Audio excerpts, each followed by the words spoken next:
खुदा जाने किस्मत कहाँ लेके जाई,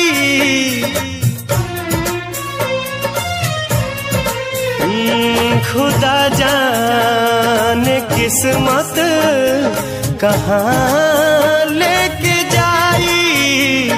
बना दा हसीन आज शाम अपना हाथे, पिया दाए जान एक जाम अपना हाथे, पिया दाए जान।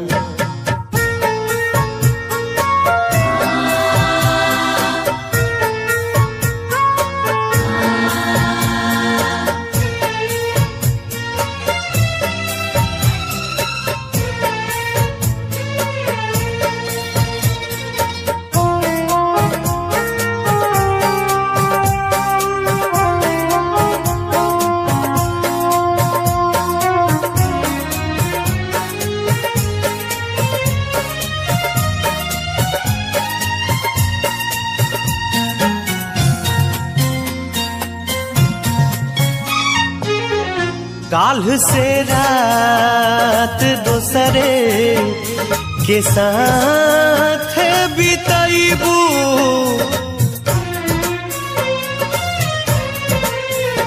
काल्ह से रात दोसरे के साथ बिताइबू।